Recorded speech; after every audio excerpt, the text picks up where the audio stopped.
This is a Rutke Mods video.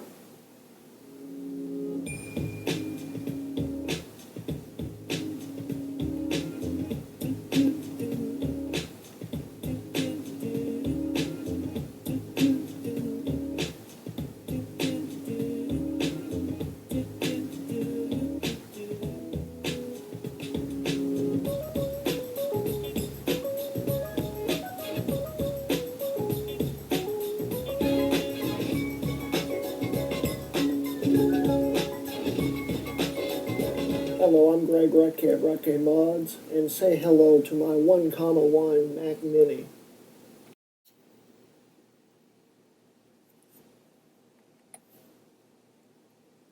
Hello, I'm Greg Rutke of Rutke Mods, and welcome to episode 5 of my 32-bit CPU Mac series. Now, this will be the last episode where I will be specifically addressing 32-bit CPUs. In the next episodes, I will be showing you how to upgrade your 32-bit CPU to a 64-bit CPU. Now, of course, MacBook users and anyone who, of course, doesn't want to upgrade to a 64-bit CPU will still be stuck on 32-bit.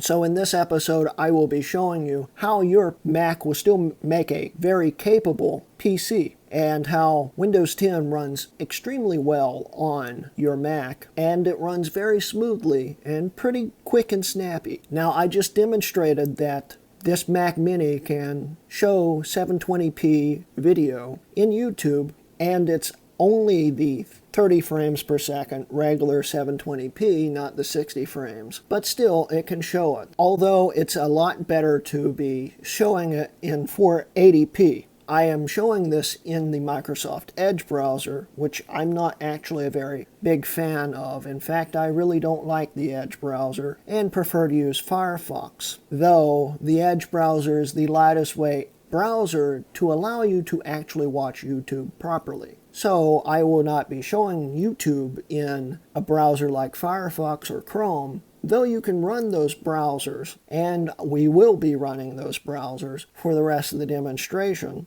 We won't be showing YouTube on it. YouTube runs great in the Edge browser, and the only problems that I have noticed is the playback controls are a bit laggy, and other than that, video is very good anyway. So, for everybody who's going to stay on a 32-bit CPU, whether by choice or just being forced to because your CPU is soldered to your board, I will be showing you that this Mac is still a very capable PC, and you'll still be able to run modern-day everything and have the most latest updates, including security updates, so you stay secure. Windows 10 runs so well on these Macs that you almost can't tell that this CPU is over 10 years old and was actually basically obsolete after the first few months that it was introduced. It runs great, and I will be demonstrating all of this and more coming up in the video. So let's begin. Okay, before we begin, I would like to give you a few tips on how to make your Mac run the best as possible. First off, I would like to suggest you buy two 1GB modules of 667 DDR2 RAM like this module right here, and install it. Now, the Core Duo and Core Solo only supported 2GB max, and in a 32-bit operating system, that's plenty enough RAM, but that should be the minimum you go to have the best performance in Windows 10 in general. Second off, if you happen to have a Core Solo Mac Mini, which was the only single-core Intel Mac ever made, you should probably consider upgrading to a Core 2 Duo T7200. It's very affordable, and if you watch the next episode, I will be showing you how to install it. The reason why I say this is because when the Core Solo came out, it was already technically obsolete. It's slow. It was slow then, and it's even slower now. And you really need two cores in today's world. Even if they are 32-bit cores, they perform much better and help you perform many tasks a lot easier. Anyway, let's continue with the video. Okay, so let's begin. By the way, everything that I will be filming is going to be all in real time. There will be no trickery here. Of course, this Mac will run slower than a lot of today's PCs, but if you're willing to give a little extra time waiting, it's still a very capable computer and will still complete all your basic tasks needed. So let's open up Firefox.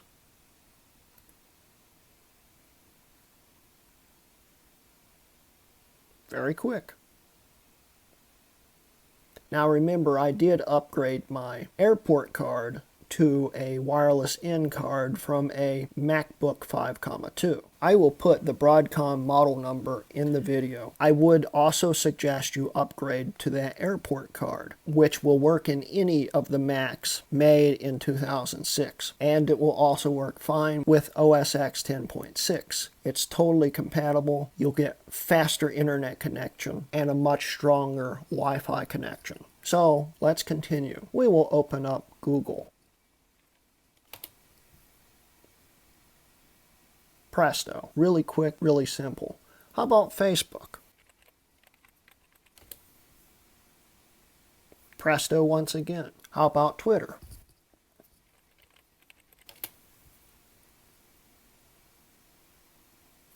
Presto.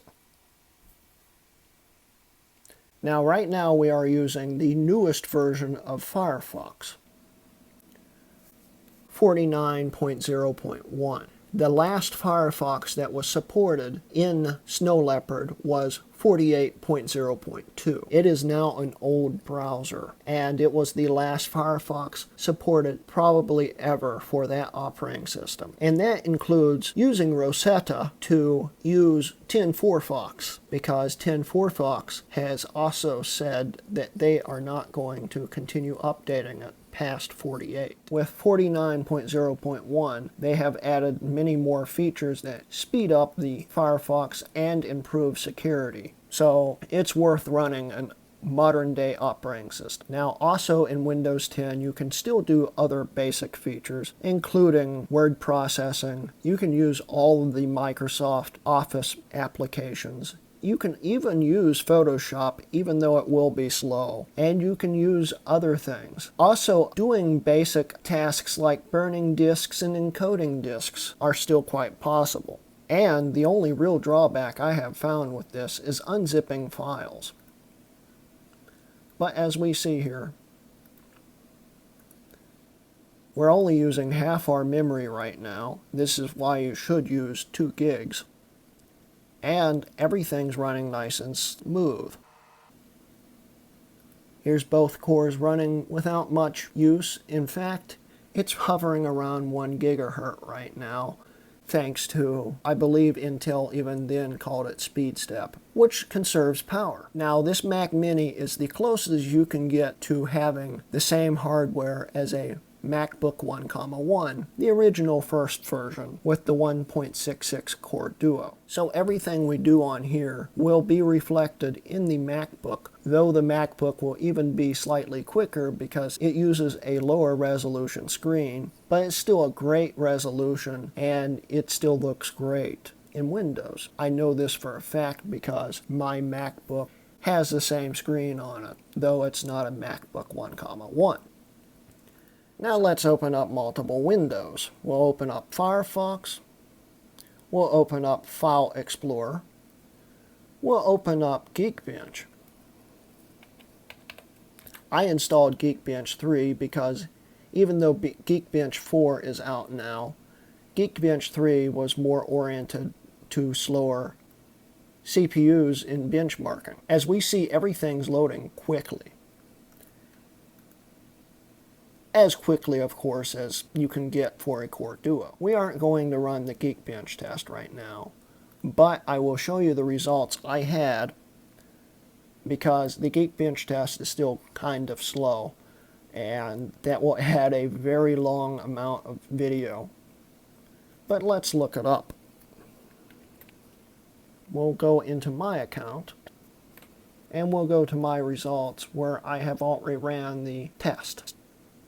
Now these scores are very low. In fact, if we compare it to my MacBook, the multi-core score is almost half of the MacBook. But, let's see if I can find it. when it comes to basic tasks, this is still very capable. And the single core score is actually pretty close in comparison. So